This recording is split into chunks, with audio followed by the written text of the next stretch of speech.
Just এটা দেখলা যে কিভাবে আসলো, কিন্তু সমস্যা নেই, আমাদের আলটিমেটলি ওইটা মনে রাখা লাগবে। ঠিক আছে, পরীক্ষার হলে প্রশ্ন টাইম থাকবে না যে এটা তুমি প্রতিপাদন করবা, এটা তোমার মনে রাখতে হবে। সো এটার কেসগুলো আমরা এখন দেখব। সরাই দিই। Case 1,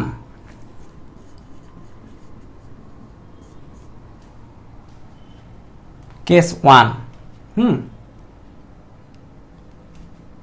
Q equal to plus 1 coulomb charge के R equal to infinity होते, R equal to x equal to infinity लिखो, x equal to infinity होते x equal to R ए आनते কৃত কাজ কতটুকু হবে? কৃত কাজটা সেটা হচ্ছে W equal to plus q, ছোট হাতের কিউ মানে এটাকে নিয়ে আমরা নাড়াচাড়া করতেছি। So 1 coulomb, so q into 1, so 1 থাকলো 4 pi epsilon naught k 1 by x শুরু কোনটা? ইনফিনিটি, মাইনাস আদি কোনটা? সরি শুরু, আর এটা হচ্ছে শেষ হচ্ছে আর। দেখো ইনফিনিটি থেকে আর, 1 বাই ইনফিনিটি মানে কত? 0, সেটা বাদ, এটা বাদ। হ্যাঁ, সো এখানে যেটা হচ্ছে 1 by 4 pi epsilon naught k q by, দেখো এটা মাইনাস আছে সামনে, মাইনাস একটা আর চলে আসে। এটা কার কর্তৃকৃত কাজ? এটা হচ্ছে এজেন্ট কর্তৃকৃত কাজ। ঠিক আছে, এখন একটা জিনিস কি চিন্তা করো, এভাবে চিন্তা করো, দেখো এটা ইজিলি চিন্তা করে। ধরো যে এটা হচ্ছে গ্রাউন্ড, এটা গ্রাউন্ড, হ্যাঁ, ভূমি, এই ভূমিতে একটা বস্তু আছে, তুমি কি করলা? তুমি এই বস্তুটাকে উপরে তুললা,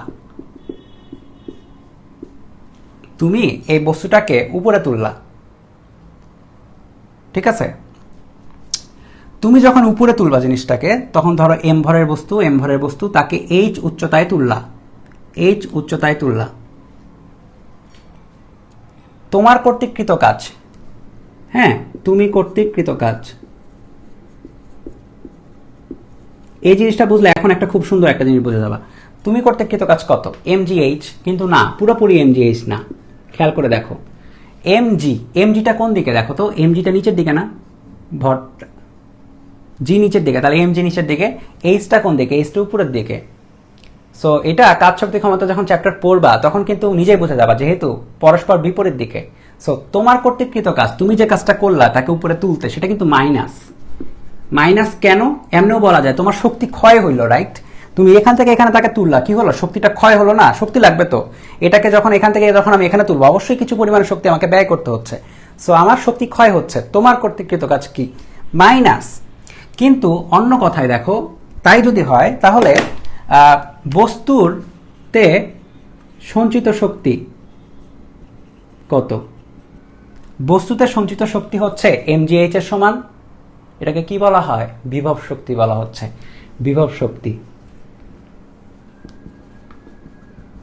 mgh।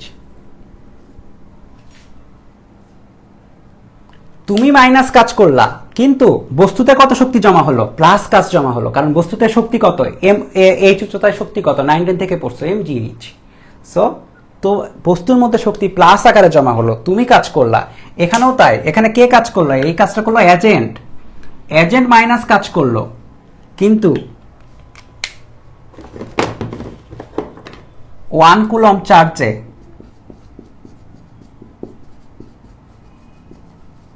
সঞ্চিত শক্তি কতটুকু হলো? 1 কুলম চার্জে সঞ্চিত শক্তি কতটুকু হলো?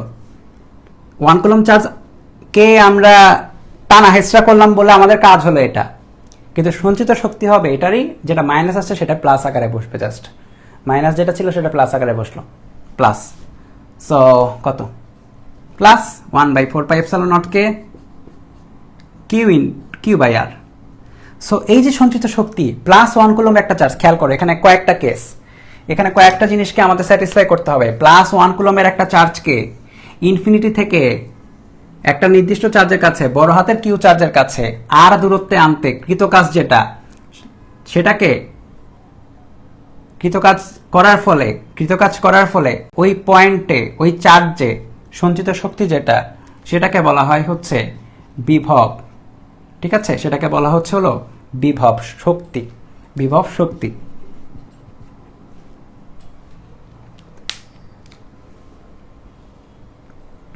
তবে এখানে কথা আছে, এটা এজেন্ট কর্তৃকৃত কাজ, খেয়াল করো, এটা এজেন্ট কর্তৃকৃত কাজ। উল্টা হলো না? না, উল্টা হয় নাই, উল্টা হয় নাই, ঠিক আছে। এই যে মাইনাস, মাইনাসটা কেন প্লাস হয়ে যাবে না? পরে প্লাস হয়ে গেল, তো এই যে প্লাস আছে। তবে এখানে আরেকটা কথা আছে, এখানে অনেকেই ভুল জানে এটা জিনিসটা, হ্যাঁ, এখানে ভুল আছে, একটা ভুল আছে। সেটা হচ্ছে এই যে পরিমাণে কাজ আমরা করলাম সেটাই মাইনাস হয়ে বিভব শক্তি আকারে জমা হয়। সো একটা জিনিস লিখে দিই, হ্যাঁ, বিভব শক্তি হয় চার্জের, ব্র্যাকেটে লিখে নিবা কিউ চার্জের। এটা হচ্ছে আসলে এই যে এটা যেটা হচ্ছে কাজ, এটা নেগেটিভটা বিভব শক্তি, তাহলে লিখবো হচ্ছে বিভব শক্তি।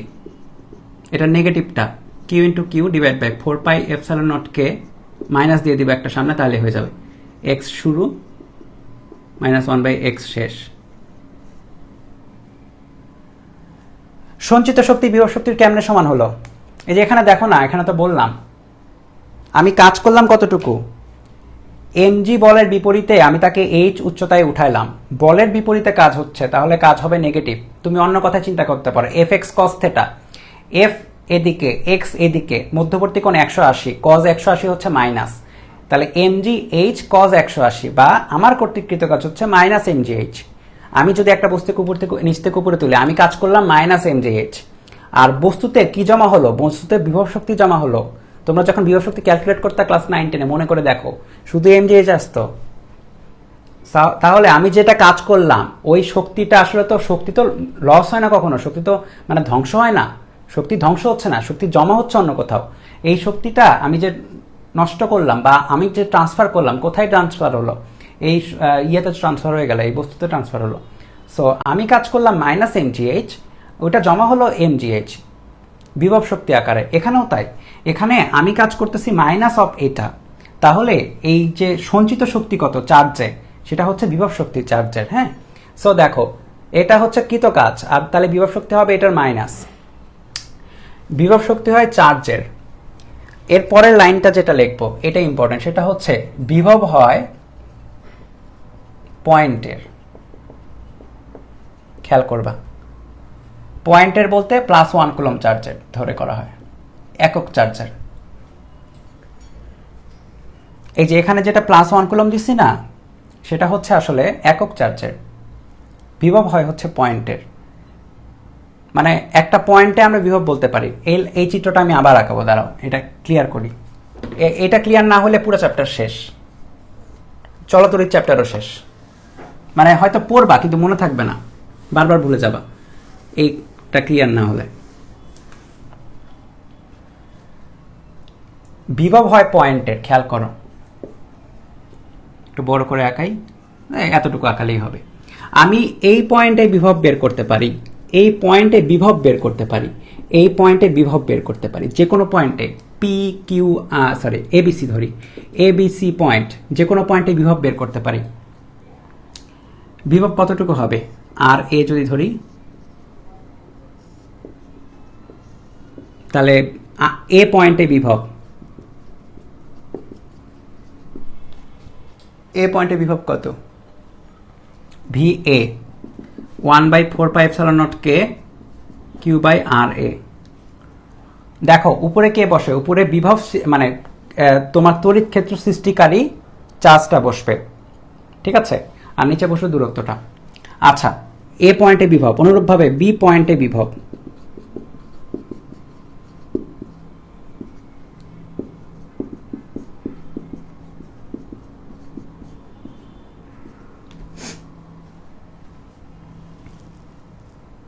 ঠিক আছে, এ পয়েন্টে বিভব, বি পয়েন্টে বিভব।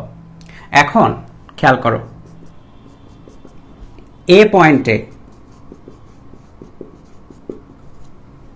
পয়েন্টে আমি যদি বলি, এ পয়েন্টে একটা চার্জ, ছোট হাতের একটা কিউ চার্জ, কিউ চার্জের বিভব হবে না, কিন্তু এখন কিন্তু বিভব শক্তি বসবে। খেয়াল করবা, যখনই আমরা কিউ চার্জ আনবো তখন বিভব শক্তি বসবে এবং এখানে কিউ দ্বারা গুণ হয়ে যাবে।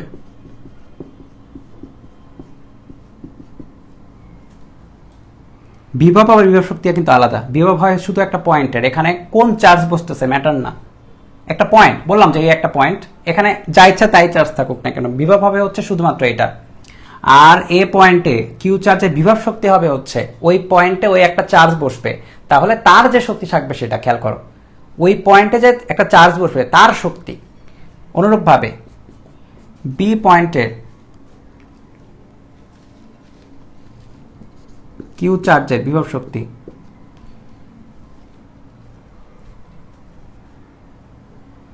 বড় হাতের কি হবে, বড় হাতের কিউ হবে, বড় হাতের কিউ, ছোট হাতের কিউ না।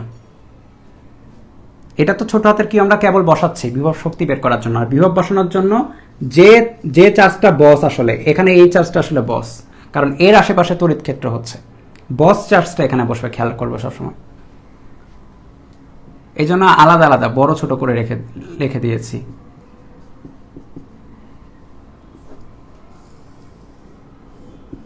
বইয়ে হয়তো এটাকে ছোট হাতের কিউ দ্বারা ভাগ করা লেখা আছে, কিন্তু এটা তো কনফিউশন হবে, ঠিক আছে? সবসময় এভাবে মনে রাখবা, তাহলে আর কনফিউশন হবে না। বেশিরভাগ বই, ভালো ভালো বইগুলোতে এটাকে বড় হাতের কিউ দ্বারাই প্রকাশ করে, কিউ কিউ, ঠিক আছে? যে বসগিরি করতেছে সে বসবে, বসগিরি বলতে যার কারণে তড়িৎ ক্ষেত্র সৃষ্টি হচ্ছে সে হচ্ছে এখানে বসবে। তাহলে এ পয়েন্টে কিউ চার্জের বিভব শক্তি, খেয়াল করবা, তুমি পয়েন্টের কথা চিন্তা করো, মনে করো এটা হচ্ছে চেয়ার, হ্যাঁ এটা চেয়ার বা সিট, বসার সিট, আর এখানে হচ্ছে তুমি বসতেছ, তাহলে বসার সিটের যে শক্তিটা সেটা হচ্ছে বিভব। আর তুমি বসার পরে, তুমি ওই জায়গায় বসার পরে যে শক্তিটা তুমি অর্জন করলে সেটা হচ্ছে তোমার বিভব শক্তি, ঠিক আছে? খেয়াল থাকবে, আমি কি বলি আবার বলি, একটা সিট, যেটা সিটের যে মান বা সিটের যে শক্তি সেটা হচ্ছে সিটের বিভব। সিটের বিভব তোমার উপর ডিপেন্ড করতেছে না, সিটের বিভবে তুমি বসলেও যেরকম বিভব থাকবে তোমার ফ্রেন্ড বসলেও সেরকম বিভবই থাকবে, বিভবটা ওইটাই থাকবে। কিন্তু বিভব শক্তি কি হবে, বিভব শক্তি তোমার উপর ডিপেন্ডেন্ট, তুমি যখন বসবা তখন তোমার উপর ডিপেন্ড করে, দেখো ছোট হাতের কিউ চার্জটা চলে আসতেছে, বিভবটা চেঞ্জ হবে, ঠিক আছে?